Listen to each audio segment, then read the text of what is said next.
Thank you very much. I just want to address this question to Yves Gray.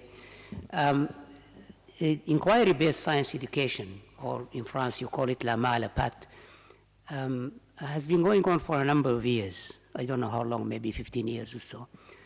And it has been tried in several schools. I know that some of them in Chile, maybe also in France. My question is, have you monitored the performance of the children or the students who emerged from inquiry-based science education procedure and process to see how they compare with the students who go through the normal system? Do they do better in exams? Do they understand science better? Has there been any study trying to indicate how useful this has been? Thank you. Who wishes to answer? The global name for what we call in France la malapat is now IPSE, Inquiry-Based Science Education, all over the world. So I would like to answer your question for the world rather than France, just the France.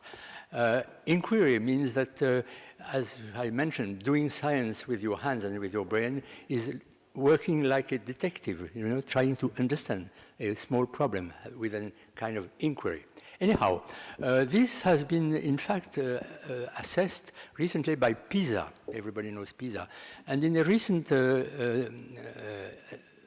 PISA assessment, it was shown clearly for many children, more than really children, about 15 years old age, having or not having had IPSE. And the abstract, if we want to make their long assessment in one sentence, I would say that they observe that those children having had IPSE do not learn more science than the others, which after all is normal, because if you make an experiment, it will take time, and you will probably be less learned in science than the others, first. And second, which seems perhaps slightly negative, and second, which is more positive, that those children which have had IPSE are more open to science and to understanding how science works. What is science? How does it work? How does it function? You see? So the judgment is double sizes. Less learning, perhaps, less knowledge of science, in one word, and more understanding of what is science.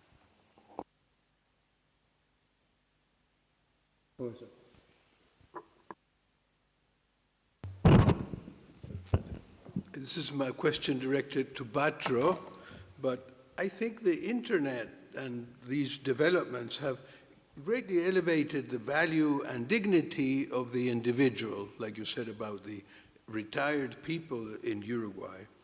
And I would like just to say that all this emerges from the United States. This was like, you know, we now say, oh, the United States, this concentration of wealth, the use of carbon, and all these bad things. But it has given the world the ability to share on all these things, particularly in education. We were talking about education of women. This started in the universities in the United States with a government program of the Army, Ethernet. The first message was sent from UCLA, my university, I think to Caltech. And what we're living is a revolution in which the individual is now empowered. So I think that these are very good times that we're living, and we're just, maybe things are going too fast to see the positive change that it's having for all humanity. And I'm particularly glad that the country where I grew up, Uruguay, is almost leading the way. And you should know that Uruguay did not even have a postal service that was functional, really, in the last few years. And now everybody is connected. So maybe, Batro, you could comment on that. Thank you, Eddie.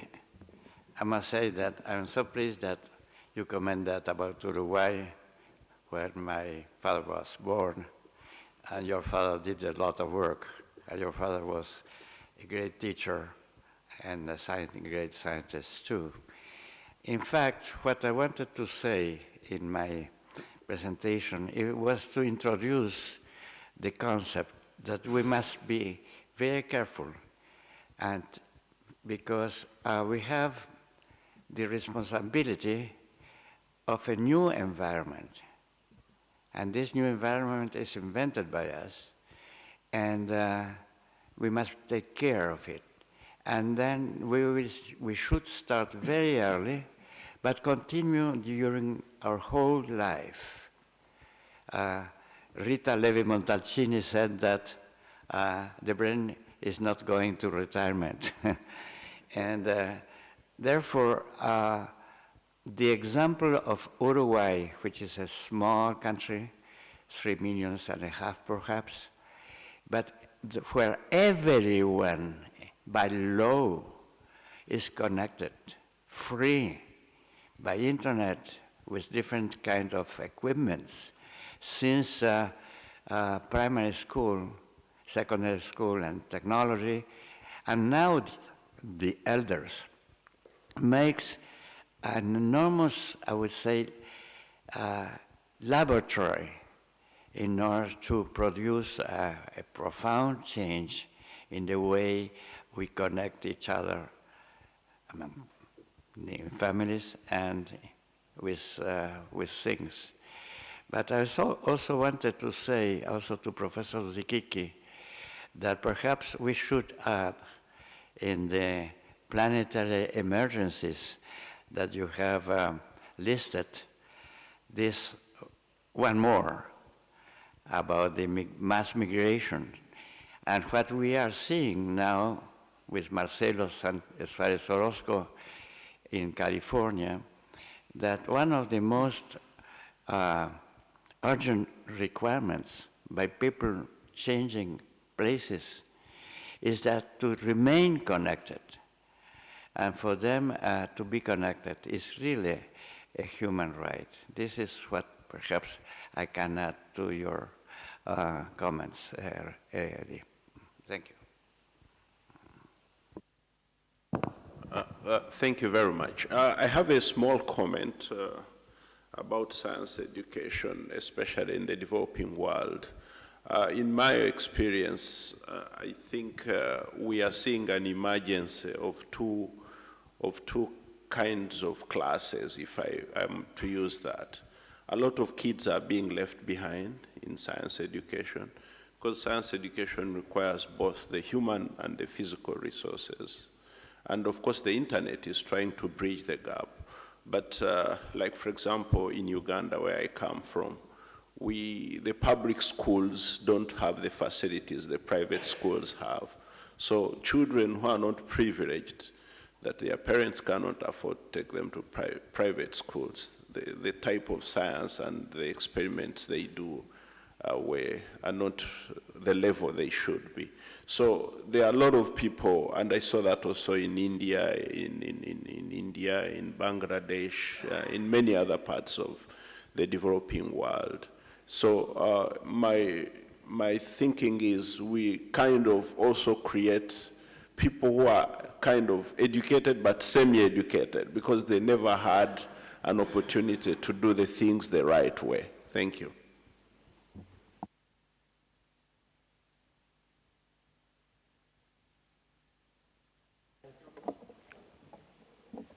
One word. The main problem for science education of children worldwide is the training of teachers, because teachers generally, and not generally, everywhere, are not trained to science. So the problem is really the training of teachers, but not, I think, the problem of wealth of the school. You cannot imagine the amount of science which you can do with a bottle, with an empty or full bottle of plastic bottle, you know. So I don't believe that the problem of when schools say, I shall do science only if you give me money, is a wrong answer to the problem. Hands-on is done with stones, with some water, etc., very easily. So training of teachers is the main problem.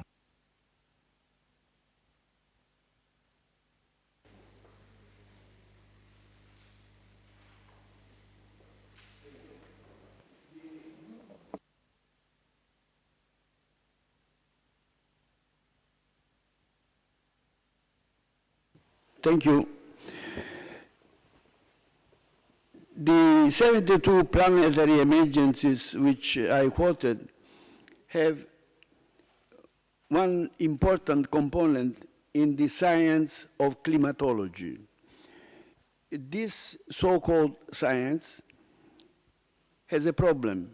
Ignores the cosmic rays, the effect of cosmic rays in the climate, and the mathematics. In order to help in this extremely relevant problem, the World Federation of Scientists has started since some time, few years, a project where cosmic rays are studied and mathematics is studied. In Italy, we have already 100 institutes where cosmic rays are indeed measured, and we have now an order of billion of cosmic rays measured in order to understand what is the effect of cosmic rays in what is called the science of climatology. Cannot be scientific an activity which ignores an enormous effect like the cosmic rays. We are here bombarded continuously by cosmic rays. In this surface of my finger, there are 60 billion neutrinos coming from the sun, for example. The mathematics is also extremely relevant. And what we have done would have been with the cost of billions of dollars if we had to start from zero. But what we are doing is to have all existing institutes, for example, in Italy, and students to which we give scholarship, including developing countries. We have a project for scholarship in developing countries which do take part into this project. So when we speak about climatology, we cannot neglect the existence of cosmic rays and the mathematics needed. Without mathematics, we cannot have science. Where is the equation which proves that we have the effects that people are talking about? Zero. And if there is no mathematics, we cannot say that this is a scientific problem. So my conclusion is that we should indeed be involved in having, point number one, young fellows, and we have a large number of young fellows already in Italy, out of 10,000 in existing schools where these topics are indeed being investigated.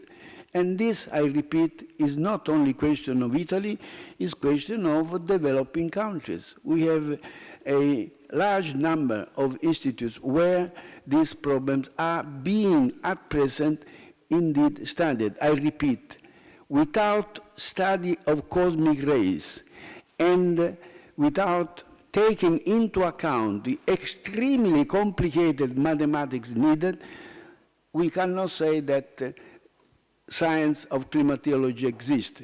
We should indeed take care of the fundamental reasons why science is with us. Thank you. Professor Ravi.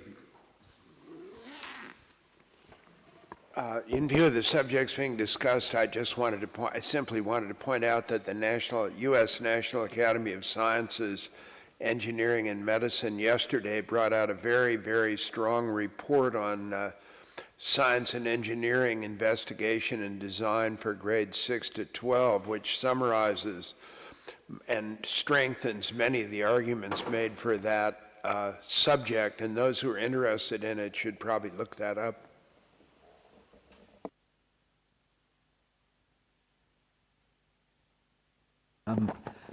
We're all scientists here, so we naturally focus on science education. But I think it's important that scientists shouldn't moan too much about public ignorance. For a citizen, it's just as bad not to understand the history and culture of your country, not to be able to find Syria or Korea on a map, and of course a deplorable large number of people can't do those things. So I think we shouldn't feel that ignorance of science is a especially serious problem compared to general ignorance. And indeed, as a scientist, I'm gratified at the wide public interest in even things as blazingly irrelevant as extraterrestrial life and dinosaurs. And perhaps there's a message here that dinosaurs are the things that fascinates young children more than almost anything else. Nothing could be more irrelevant. So I think there's a message for teachers that what you've got to get is a theme which fascinates young people, and then go from that to things which are more directly relevant. Thank you. Are there any more questions?